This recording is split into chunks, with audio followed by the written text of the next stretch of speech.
Now, when does the discard happen? The actual time frame is different for every situation, of course. However, the pattern is the same, and that's what we want to exploit in this podcast, recognizing the patterns. Now, I've watched a lot of Ben and Lee's videos, Raw Motivations and Mental Healness on Instagram, to know that when the flip actually switches in their brain for the abuser or the narcissist, it's different for every single one, and there's no real rhyme or reason to what causes it. It can happen a month into the love bombing after they think they have you as a supply, right? Their fangs are in you, and they move on to their next target to love bomb. It can happen if you send them a picture of yourself in natural light with no makeup on, a good morning picture, being the authentically beautiful you that you are, and that perfect image they once saw you in has been tainted. It can happen after you say one thing that shows you see that they're imperfect and are also accepting of their imperfections, like a normal human being. They don't want to be tolerated. They want to be adored. Now, to me, and I know this is an unpopular opinion, it's not so much they feel entitled to receiving adoration. I believe as soon as someone sees their flaws and points it out, whether in a joking way or in an endearing way, like, I love how you handled that situation. Wow, my ex would have exploded. I could sense you getting irritated, but you kept your cool, so thank you. All they heard was, I saw you get irritated. And now you see a side of their real self slipping through that they tried to hide. They think they've been exposed already. This is when their inner childhood wound is deeply triggered, and they start counting down the days until you leave or abandon them due to those behaviors or responses that you noticed. So rather than stick around to find out and validate those triggered feelings, their avoidant/disassociation attachment style pops up. They have made the decision to begin emotionally withdrawing from you, no matter how great you are, and you're amazing. And they try to find someone else who sees them as perfect just so that person doesn't leave. Quick soapbox for another unpopular opinion. I don't think the majority, of course, there's always a few bad apples that ruin it for everyone else, but the majority of abusers or narcissists don't truly mean to cause you pain. They haven't fully handled their traumatic past. They're still bleeding wounds, and they haven't accepted the lessons to be learned from their abusive caregivers. They haven't fully understood that it wasn't their fault. Now let's go to Good Will Hunting, where Robin Williams keeps telling Will, it's not your fault. It's not your fault. I even have a reel about that because it just hits home every time. How can you think it's not, though, when every single person, besides maybe one or two ride or dies, have left you and proven that to be true?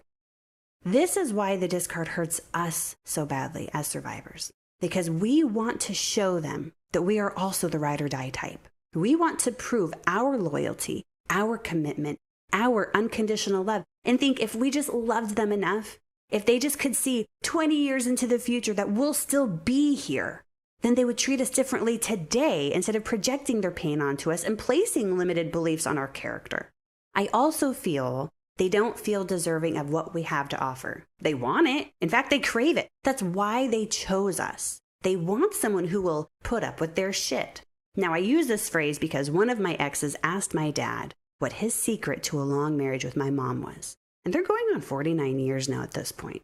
My dad's response was, quote, find someone who's willing to put up with your shit. Now, if you all know my dad, you know he is a covert narcissist. My ex laughed, and I sat there in disbelief that he would even say that, let alone say that about my mom, essentially, as well as what he was saying, say that about himself, say that to my ex about himself, and then ultimately say that that's something that me, his daughter, would ultimately be doing. 100% all around bullshit red flag answer.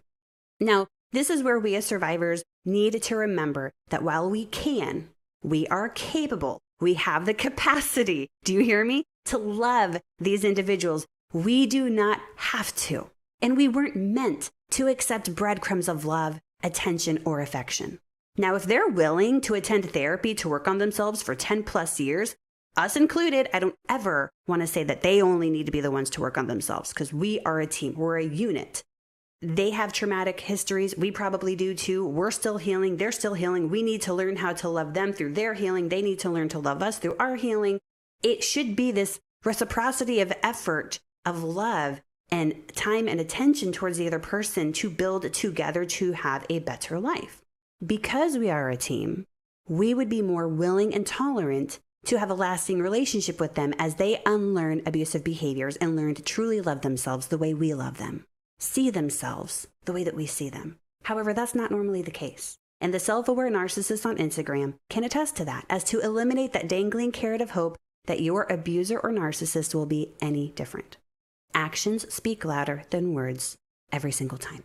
Consistent action, by the way, not 2 days, not 2 weeks of showing, well, I tried it, and not 2 months. Wherever you're at in the discard stage or process, please understand it had nothing to do with you. The new supply also isn't any better than you. They're just as amazing. And the same will happen to them as long as they don't remove their rose-colored glasses. And this is where, if we want to move forward with our lives, we need to keep control of ourselves through this process. And we can do that by deleting the pictures, deleting the voicemails, the screenshots, blocking or deleting their number, and blocking them on social media. Once discarded, they've shown their true colors. Whether we've discarded them or they've discarded us, the mask has been fully removed. And we need to remind ourselves that we deserve all the love in the world that we are also willing to give, which is quite a lot. Now, when you begin to reminisce, minimize their poor behaviors, and gaslight or hoover yourself even, you're telling yourself, I deserve that treatment, that I'd rather receive breadcrumbs than nothing at all. Baby, you deserve the entire bakery. And the more time you spend focused on those breadcrumbs, you will lose sight or even walk right past a potential bakery who is waiting for you, just for you. Now, I know this isn't a super long podcast today, but the discard can be quick and painful. It can also be dragged out until we decide to leave. It's what shakes us to our core. The next solo podcast will be about the hoovering and withdrawal post-discard, and that's going to be a doozy because this is where the abusive cycle either makes or breaks, right? We either choose to move forward or we choose to stop. They've discarded us, we've discarded them, we've made that decision, but it could be 2-3 months down the road that we re-hoover ourselves, so we'll go down that one next time. In fact, the next 2 episodes will be a 2-part series with Dr. Carrie McAvoy about cognitive dissonance, so stay tuned for those. It was such an insightful and incredible interview and conversation. I'm going to have her on as a regular. So let's shift to some intentional recommendations. This includes the book I just finished reading titled The Art of Letting Go by Rania Nayam. Some takeaway quotes from that which really hit home includes, quote, it's hard to let go, but sometimes it's harder to be unhappy. I think we can all relate to that who have been able to move on, or who are currently in it and are unhappy. The next quote says, your indifference taught me that I cannot be indifferent to my own needs. The third quote I took from there said, the more you walk beside grief instead of running from it, the more you heal.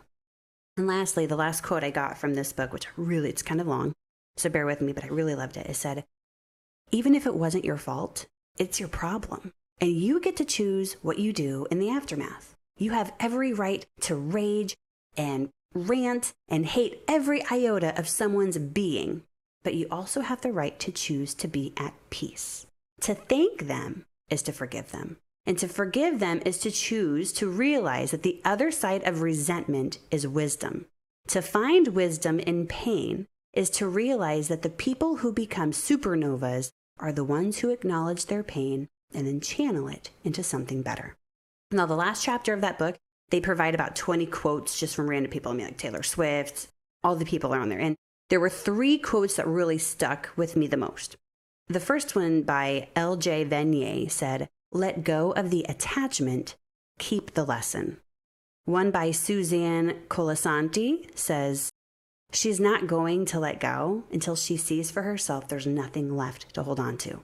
That's what gets us in trouble sometimes, that we want to cling on to that dangling carrot, that strand of hope, as opposed to actually seeing them without their mask on and seeing them for who they are. That's the cognitive dissonance. We drain our cup before we let go, and we need to get to not do that. We deserve to be able to walk away with our cup still full and being who we are instead of completely losing ourselves.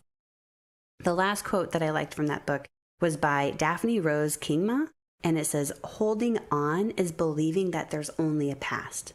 Letting go is knowing there's a future.